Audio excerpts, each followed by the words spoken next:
പ്രിയമുള്ള എൻ്റെ വിദ്യാർത്ഥിനികളെ എല്ലാവരെയും ഞാൻ ഓൾ കേരള ഡിസ്റ്റൻസ് എഡ്യൂക്കേഷൻ എന്ന് പറയുന്ന നമ്മുടെ സ്ഥാപനത്തിൻ്റെ കീഴിലുള്ള ഓൺലൈൻ വീഡിയോ ക്ലാസ്സിലേക്ക് സ്വാഗതം ചെയ്യുകയാണ്. ഇന്ന് ഞാൻ നിങ്ങൾക്ക് മുമ്പിൽ പ്രസന്റ് ചെയ്യുന്നത് NASന്റെ +2 political science code number 317 new syllabus അനുസരിച്ചുള്ള ക്ലാസ് ആണ്. 28ാമത്തെ ചാപ്റ്റർ ആണ് നമ്മൾ ഇന്ന് എടുക്കുന്നത്. ഇന്ത്യ ആൻഡ് ഈസ് നെയ്ബേഴ്സ്, ഇന്ത്യയും അവരുടെ അയൽ രാജ്യങ്ങളുമായിട്ടുള്ള ചൈന, പാകിസ്ഥാൻ, ശ്രീലങ്ക ഇതുമായിട്ടുള്ള ബന്ധങ്ങളെ കുറിച്ചിട്ടാണ് ഈ ചാപ്റ്ററിൽ അവതരിപ്പിക്കുന്നത്. എൻ്റെ ക്ലാസ് കേൾക്കുന്ന എല്ലാവരും ലൈക്ക് ചെയ്യുക, ഷെയർ ചെയ്യുക, കമൻറ്റ് ചെയ്യുക, സബ്സ്ക്രൈബ് ചെയ്യുക. നമുക്കറിയാം 2024 വന്ന സിലബസ് അപ്ഡേഷൻ പ്രകാരം മൊത്തം ചാപ്റ്റേഴ്സിൻ്റെ 60% മാത്രം നിങ്ങൾ പബ്ലിക് എക്സാമിന് പഠിച്ചാൽ മതി. ബാക്കി വരുന്ന 40% നമ്മൾ എക്സാമിൽ നിന്ന് ഒഴിവാക്കിയിട്ടുണ്ട്. ആ 60%ത്തിൽപ്പെട്ട ഭാഗങ്ങളാണ് ക്ലാസ് എടുത്തുകൊണ്ടിരിക്കുന്നത്, അവസാന ഭാഗങ്ങളാണ് എടുത്തുകൊണ്ടിരിക്കുന്നത്. ഇനി നമുക്ക് ഇവിടുന്ന് എടുക്കാനുള്ളത് ഓപ്ഷണൽ മൊഡ്യൂളാണ്. ഓപ്ഷണൽ മൊഡ്യൂൾ കുറച്ച് ഭാഗങ്ങൾ കൂടി എടുത്ത് നമ്മുടെ ഈ സബ്ജക്റ്റ് അവസാനിക്കുകയാണ് ചെയ്യുന്നത്. ഇന്ന് നമ്മൾ 1 മാർക്ക് 2 മാർക്കിന്റെ 1 മാർക്കിന്റെ ഷോർട്ട് ക്വസ്റ്റ്യൻ ആൻസർ, അതേപോലെ 2 മാർക്കിന്റെ 4 മാർക്കിന്റെ 5 മാർക്കിന്റെ ഒക്കെയാണ് അവതരിപ്പിക്കുന്നത്. അതേപോലെ തന്നെ മൾട്ടിപ്പിൾ ചോയ്സ് 1 വേർഡ് ആയിട്ടുള്ള fill in the blanks, true or false, match the followings ഇതുപോലുള്ള ക്വസ്റ്റ്യൻസ് ഒക്കെ നമ്മൾ മറ്റൊരു വീഡിയോയിൽ അവതരിപ്പിക്കും. ഇന്ന് ഷോർട്ട് ക്വസ്റ്റ്യൻ ആൻസറും അതേപോലെ തന്നെ 4 മാർക്കും 5 മാർക്കുമാണ് അവതരിപ്പിക്കുന്ന. ക്വസ്റ്റ്യൻസ് നമ്മൾ ഇംഗ്ലീഷിലാണ് എഴുതിയിട്ടുള്ള ബോർഡിൽ. കാരണം നമുക്ക് എക്സാമിന് ക്വസ്റ്റ്യൻസ് ഇംഗ്ലീഷിലാണ്. മലയാളത്തിൽ എക്സാം എഴുതുന്നവർക്കും ഇംഗ്ലീഷിൽ എഴുതുന്നവർക്കും ക്വസ്റ്റ്യൻസ് ഇംഗ്ലീഷിലാണ്.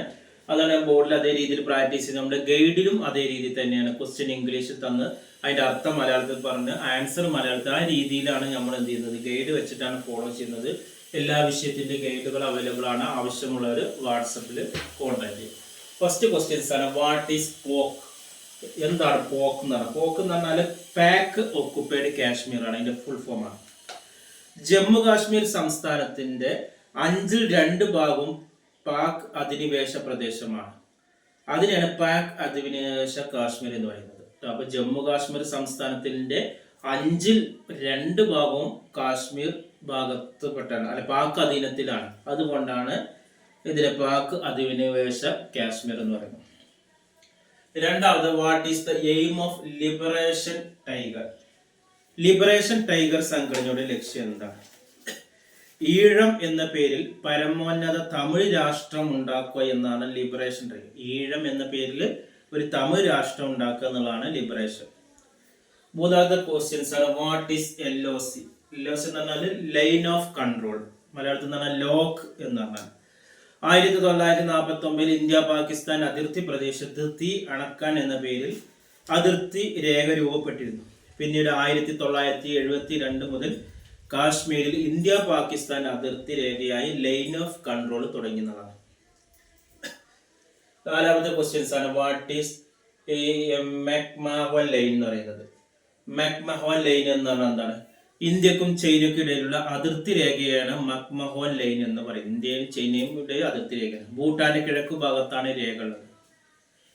അഞ്ചാമത്തെ ക്വസ്റ്റ്യൻസ് ആണ്, when did Sri Lanka become independent? ശ്രീലങ്കക്ക് സ്വാതന്ത്ര്യം ലഭിച്ചത് എന്നാണ്? 1948 ഫെബ്രുവരി 4 ശ്രീലങ്കക്ക് സ്വാതന്ത്ര്യം ലഭിച്ചത്. ആറാമത്തെ ചോദ്യം, in which year China become a communist country? എന്നാണ് ചൈന കമ്മ്യൂണിസ്റ്റ് രാഷ്ട്രമായത്? 1949 ചൈന കമ്മ്യൂണിസ്റ്റ് രാഷ്ട്രമായത്. ഏഴാമത്, which are the 2 categories of Tamil speaking people Sri Lanka?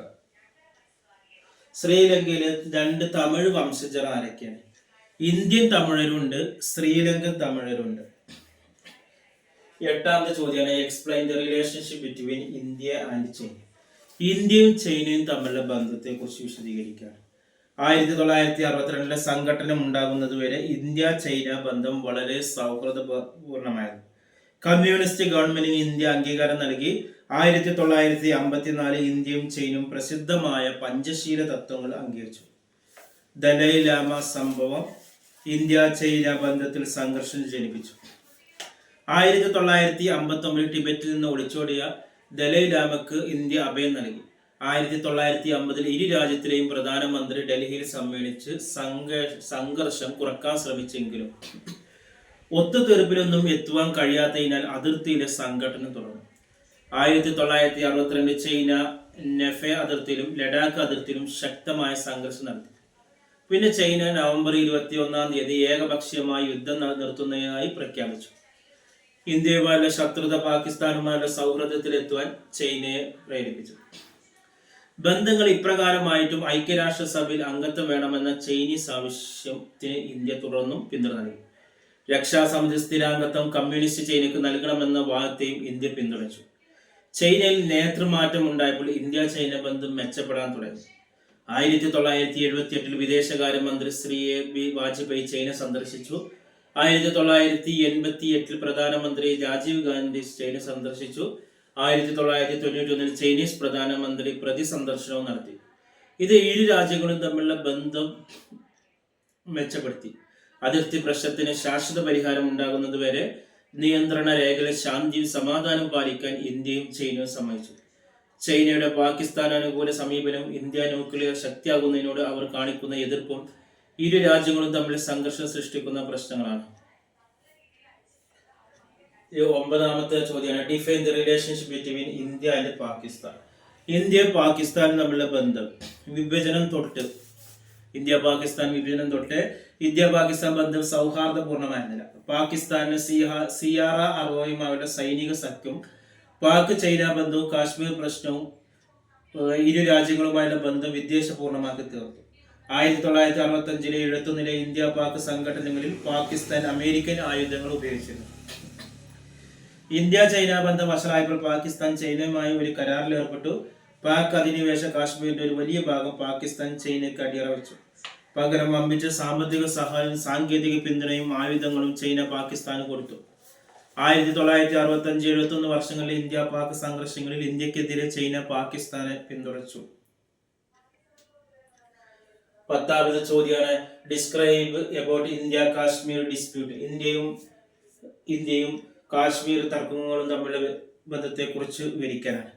India Pakistan ബന്ധത്തിൽ ഏറ്റവും വിവാദം സൃഷ്ടിക്കുന്ന പ്രശ്നമാണ് കാശ്മീർ.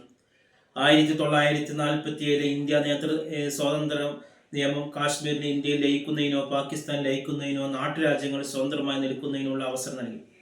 കാശ്മീർ രാജാവായ മഹാരാജ ഹരിസിംഗ് ഒരു രാജ്യത്തിൽ ലയിക്കണ്ട എന്നാണ് തീരുമാനിച്ചത്. കാശ്മീരിൽ തെരഞ്ഞെടുക്കപ്പെട്ട ഭരണഘടനാ നിർമ്മാണ സഭ ഇന്ത്യയുമായുള്ള ലയനം 1954 ശരിവെച്ചു. ഇന്ത്യൻ റിപ്പബ്ലിക്കിന്റെ ഭാഗമായ സ്വയംഭരണ സംസ്ഥാനമായി കാശ്മീർ പ്രഖ്യാപിക്കപ്പെട്ടു. 1965 ജനുവരി 10 സോവിയറ്റ് യൂണിയനിലെ താഷ്കെന്റ് നഗരത്തിൽ വെച്ച് രണ്ട് രാജ്യങ്ങളുടെയും പ്രധാനമന്ത്രിയുമായി ഉണ്ടാക്കിയ ഉടമ്പടി അനുസരിച്ച് തർക്കങ്ങൾ ചർച്ച ചെയ്ത് പരിഹരിക്കാൻ തീരുമാനിച്ചു. പക്ഷെ ഇന്ത്യൻ വിമാനം ലാഹോറിലേക്ക് തട്ടിക്കൊണ്ടുപോയി നശിപ്പിച്ചത് ബന്ധം കൂടുതൽ മോശമാക്കി. പാകിസ്ഥാനി വിമാനങ്ങൾ ഇന്ത്യൻ പ്രദേശങ്ങൾക്ക് മുകളിലൂടെ പറക്കുന്നത് ഇന്ത്യ നിരോധിച്ചു. കിഴക്കൻ പാകിസ്ഥാനിലെ സംഭവവികാസങ്ങൾ ഇന്ത്യ പാക് ബന്ധം കൂടുതൽ വഷളാക്കി. 1999 പ്രധാനമന്ത്രി വാജ്പേയി ലാഹോറിലേക്ക് സൗഹൃദ ബസ് യാത്ര നടത്തി. പക്ഷേ കാർഗിൽ സംഘർഷത്തോടെ ഇന്ത്യ പാക് ബന്ധം അങ്ങേയറ്റം വഷളായി. 11ാമത്തെ ചോദ്യമാണ് explain about the relationship between India and Sri Lanka. India Sri Lanka ബന്ധത്തെക്കുറിച്ച് വിവരിക്കാനാണ്. ശ്രീലങ്ക റിപ്പബ്ലിക് നിലവിൽ വന്ന കാലത്ത് തന്നെ ഇന്ത്യ ശ്രീലങ്ക ബന്ധം ആരംഭിച്ചു. ശ്രീലങ്കയിലെ ജനതയുടെ രണ്ട് വിഭാഗങ്ങളായ സിംഹാളറും തമിഴരും ഇന്ത്യ വംശജരാണ്. തന്ത്രപരവും മൂലാധിഷ്ഠവുമായിരുന്നു ഇന്ത്യയും ശ്രീലങ്കയും തമ്മിലുള്ള ബന്ധം. ശ്രീലങ്ക ബ്രിട്ടനുമായി ഒരു രാജ്യരക്ഷാ കരാറിൽ ഒപ്പുവെച്ചെങ്കിലും ഇന്ത്യയുമായുള്ള ബന്ധം സമാധാനപൂർണമായി തുടർന്നു. 1955 ബന്ധു കോൺഫറൻസിൽ ശ്രീലങ്കയുടെ പ്രധാനമന്ത്രി DS സേനാനായക ചേരിചേരാ നയത്തിൽ പണ്ഡിറ്റ് നെഹ്റുവിനോട് യോജിച്ചു. തമിഴ് ജനതയുടെ രാഷ്ട്രീയ പദവിയെക്കുറിച്ച് മാത്രമാണ് ഇന്ത്യയും ശ്രീലങ്കയും തമ്മിൽ ഉണ്ടായിരുന്ന ഏക അഭിപ്രായ വ്യത്യാസം. ഏകദേശീയ ഭാഷയായി സിംഹാളം അംഗീകരിക്കപ്പെടുന്നതും തമിഴ് ഭൂരിപക്ഷ പ്രദേശങ്ങളെ കോളനികളാക്കി മാറ്റുന്നതിന് സിംഹാളർക്ക് സർക്കാരിൽ നിന്ന് ലഭിച്ച പിന്തുണയും വിദ്യാഭ്യാസ സമ്പ്രദായത്തിന്റെ ഏകീകരണവും രണ്ട് സമുദായങ്ങളും തമ്മിലുള്ള അവിശ്വാസം വർദ്ധിച്ചു. 1978 തീവ്രവാദി സംഘടനയായ liberation tiger of Tamil Eelam സ്ഥാപിച്ചു. ഒരു സ്വതന്ത്ര തമിഴ് ദേശത്തിനു വേണ്ടി ആയുധമന്ത്രി പോരാടാൻ LTE തീരുമാനിച്ചു. ശ്രീലങ്കയിലെ സംഭവവികാസങ്ങൾ ഇന്ത്യയെ ബാധിച്ചു. 1988 പ്രധാനമന്ത്രി രാജീവ് ഗാന്ധിയും ശ്രീലങ്ക പ്രധാനമന്ത്രി ജയവർദ്ധനും ഒരു കരാറിൽ ഏർപ്പെട്ടു. അതനുസരിച്ച് തമിഴ് ഭീകരരുടെ കീഴടങ്ങലിന് മേൽനോട്ടം വഹിക്കുന്നതിന് ഇന്ത്യൻ സമാധാന സംരക്ഷണ സേനയെ ശ്രീലങ്കയിലേക്ക് അയക്കാൻ തീരുമാനിച്ചു. ഈഴം പീപ്പിൾസ് റവല്യൂഷണറി ഫ്രണ്ടിന്റെ സഹായത്തോടെ പ്രവിശ്യ കൗൺസിൽ രൂപീകരിച്ചു. ഈ രാഷ്ട്രീയ പ്രക്രിയയിൽ പങ്കെടുക്കാനോ സ്വയം നിരാധീകരിക്കാനോ LTO തയ്യാറായില്ല. പ്രൊവിൻഷ്യൽ കൗൺസിൽ പിരിച്ചുവിടണമെന്നും പുതിയ തെരഞ്ഞെടുപ്പിലൂടെ സ്വയം ഭരണാവകാശമുള്ള ഒരു ക്രമസമാധാന സംവിധാനം ഏർപ്പെടുത്തണമെന്നും ശ്രീലങ്കയിലെ എല്ലാ തമിഴ് ഗ്രൂപ്പുകളും ആവശ്യമുന്നയിച്ചു. 1994 ചന്ദ്രിക കുമാരതുംഗ ശ്രീലങ്കൻ പ്രധാനമന്ത്രിയായി. സംഘർഷം ലഘൂകരിച്ച് ജഫ്നയിലെ തമിഴ് പ്രദേശത്ത് ഒരു രാഷ്ട്രീയ പരിഹാരം കണ്ടെത്തുവാനും അവരുടെ പരാതികൾ പരിഹരിക്കാനും ചന്ദ്രിക ശ്രമിച്ചു. സമാധാനം പുനഃസ്ഥാപിക്കുന്നതിന് വേണ്ടി 2002 സെപ്റ്റംബറിൽ ശ്രീലങ്കൻ സർക്കാർ LTOയുമായി ചർച്ച ആരംഭിച്ചു. ഇന്ത്യ ശ്രീലങ്ക സർക്കാരുകൾ തമ്മിലുള്ള ബന്ധം മെച്ചപ്പെടുത്തുന്നതിനും തെക്കൻ ഏഷ്യയിൽ സമാധാനവും അഭിവൃദ്ധിയും ഉണ്ടാകുന്നതിനും വേണ്ടി കൂട്ടായി പ്രവർത്തിക്കാനും തീരുമാനിച്ചു. ഇതോടെ ചാപ്റ്റർ കഴിഞ്ഞു. എന്തെങ്കിലും സംശയം ഉണ്ടെങ്കിൽ ചോദിക്കാം.